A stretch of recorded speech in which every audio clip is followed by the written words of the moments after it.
બોલતું બાયોસ્કોપ ઓગસ્ટ 2024 સળંગ અંક 172 અમારે દ્વારેથી એ પ્રથમ લેખ છે. નામ છે આંખો તો છે દ્રષ્ટિ આપીએ. બાળક કુમળો છોડ છે તેને વાળો તેમ વળે, આવી કહેવત સમાજમાં પ્રચલિત છે. આપણા કરતાં આ કહેવતને આપણા સોશિયલ મીડિયાએ ઝડપથી ગ્રહણ કરી.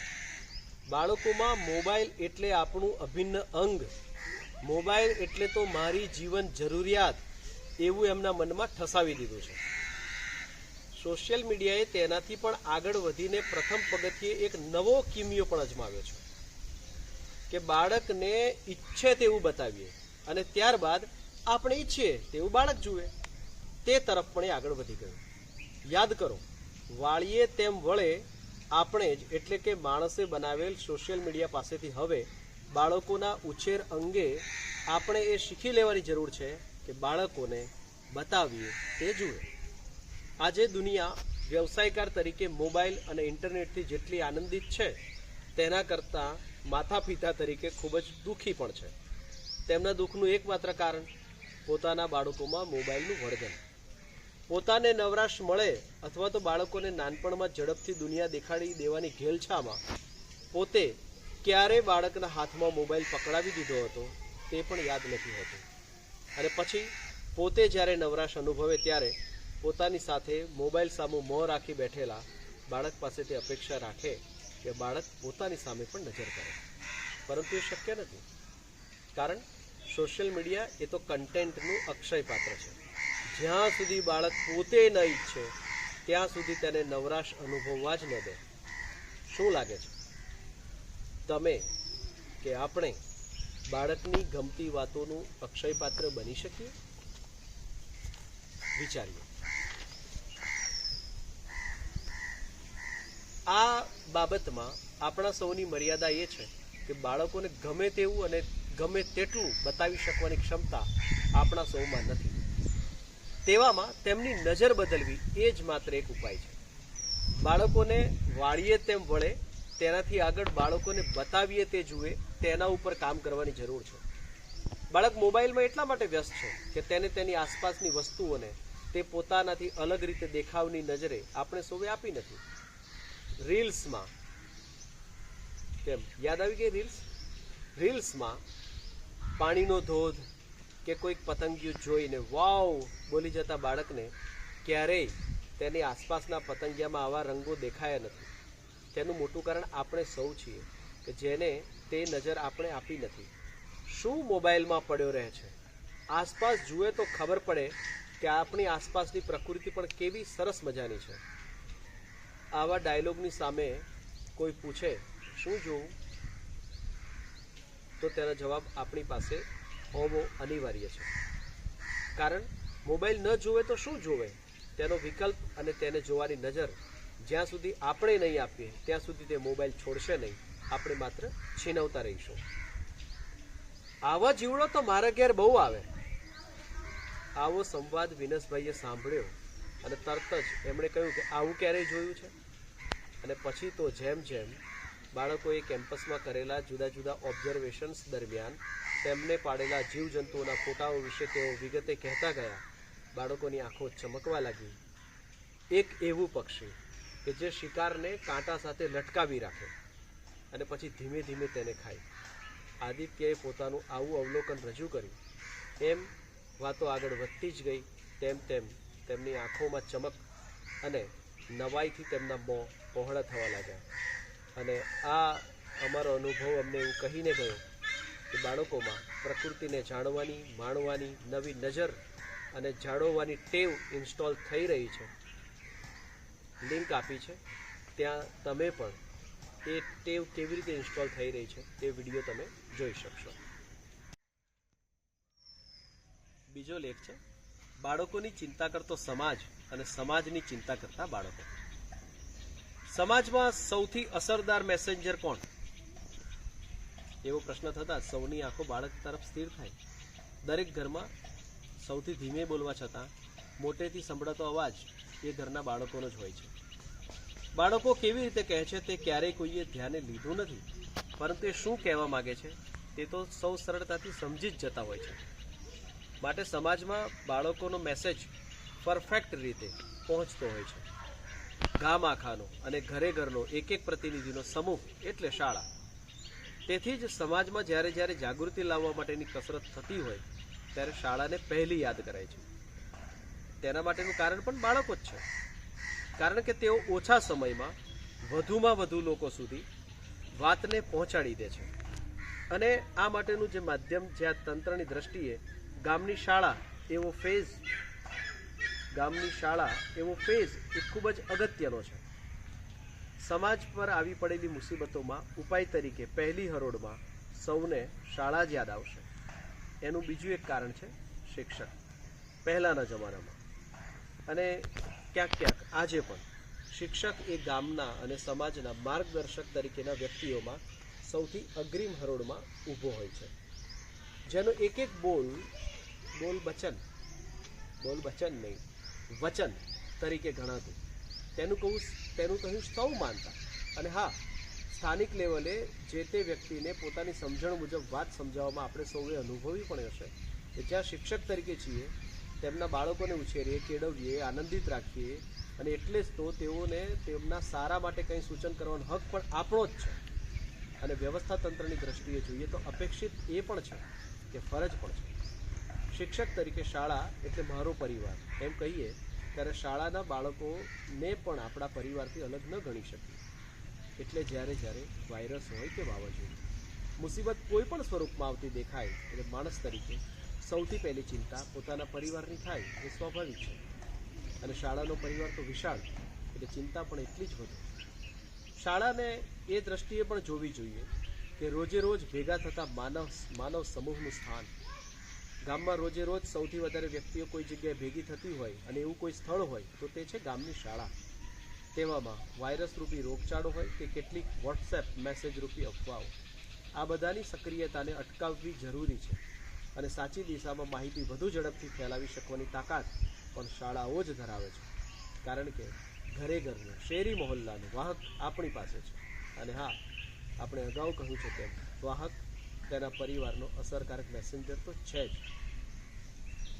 પંચમહાલ જિલ્લાના ગોધરા તાલુકાના કોઈક એક ગામમાં ચાંદીપુરા વાયરસના સમાચાર સાંભળ્યા પછી બાળકો દ્વારા ચર્ચવામાં આવતા ભિન્ન પ્રકારની વાતો સાંભળ્યા પછી થયું કે ખરેખર આ અંગે બાળકો સાથે ચર્ચા કરવી જોઈએ. અને એના આધાર પર એક આખા બેગલેસ ડેનું આયોજન નક્કી થયું.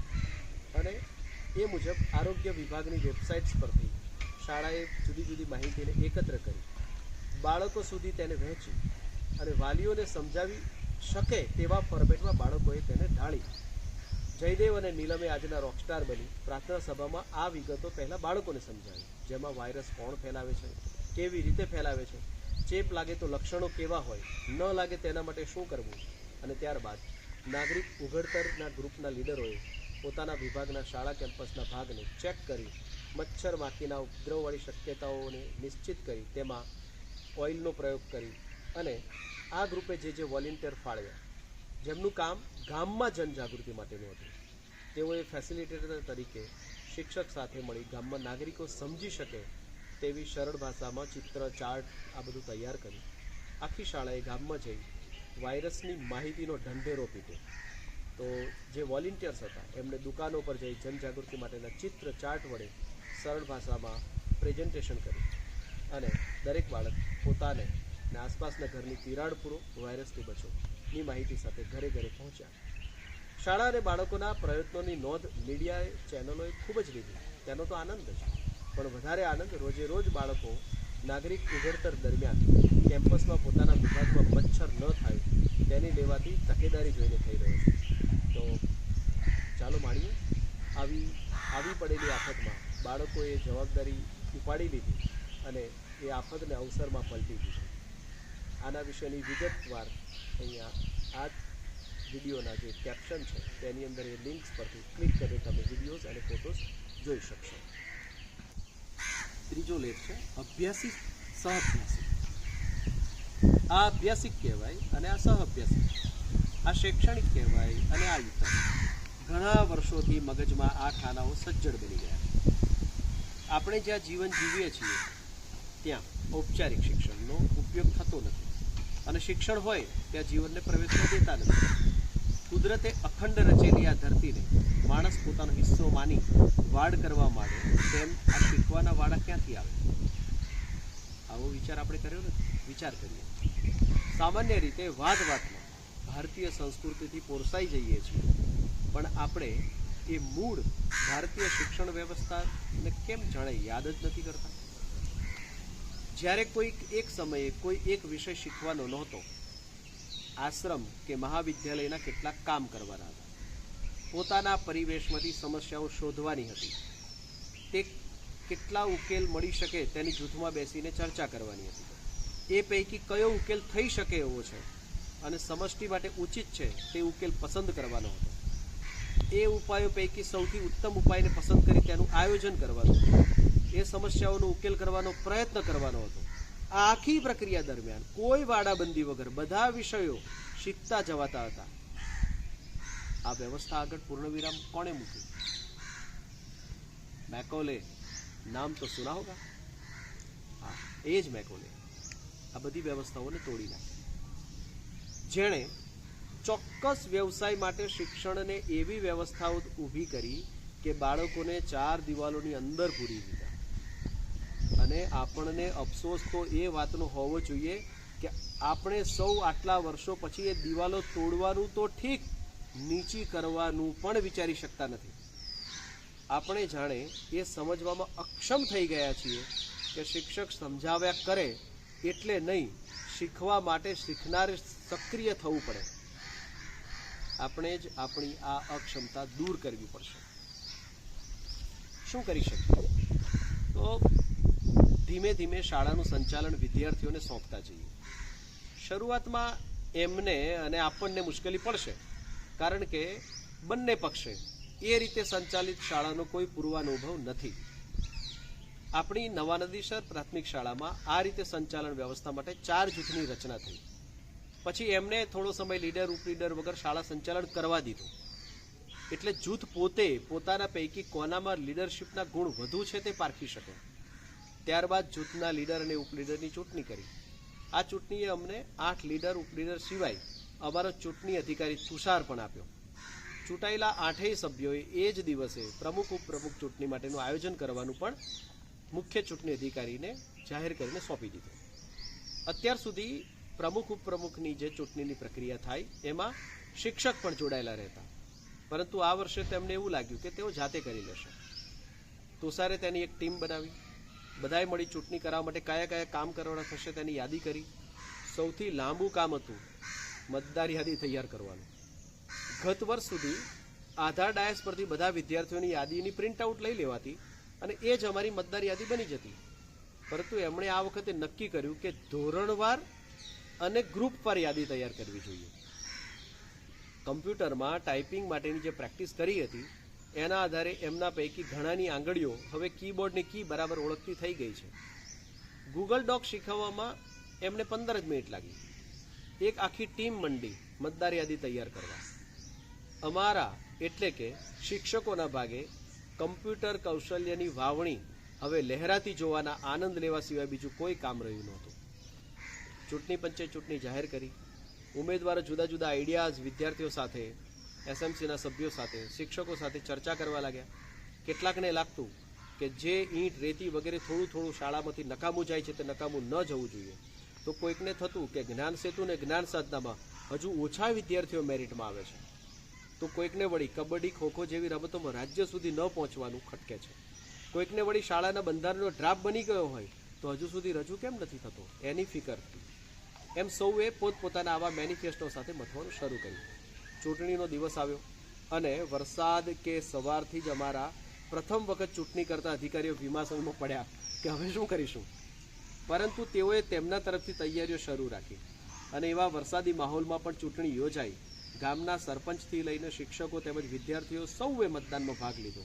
મતદાન પ્રક્રિયા દરમિયાન મતદાન મથકના અંદરના દ્રશ્યો હુબહુ આપણને બધા શિક્ષકોને ચૂંટણી વખતની સ્થિતિની યાદ અપાવે તેવા હતા. અમારા નીતિનને તો ભૂખ પણ લાગી હતી અને ફરજ પણ બજાવવાની હતી અને એના કારણે તેણે જે રીતે પોતાનો નાસ્તો પૂરો કર્યો જોવા જેવું હતું. મતદાન પૂરું થયું પછી બધાને તાલ આવેલી પરિણામની હતી, પણ મતદાન પ્રક્રિયા 5:30 વાગ્યા સુધી ચાલી એટલે ગણતરીની તારીખ બીજા દિવસની થઈ. ચોગાનમાં સૌ ભેગા થયા, એક પછી એક મત નીકળતો જાય. બોર્ડ ઉપર કાપા વચ્ચે હરીફાઈ શરૂ થઈ. આ હરીફાઈમાં તેમના વચ્ચે જળવાયેલી રે મૈત્રી જોઈને હૈયે ટાળક વળતી હતી. એકબીજાને વાહ વાહ, ઉદ્ઘાટન, આવ્યો તારો એક મત આવ્યો જેવા શબ્દો વડે એકબીજાને પ્રોત્સાહિત કરતા રહ્યા. અડધી ગણતરી પછી પરિણામ નક્કી જેવું થયું એટલે ઉમેદવારોએ જીતનારને અભિનંદન આપવા શાળા બાગમાંથી છડી બનાવવા માંડી. જીત જાહેર થઈ.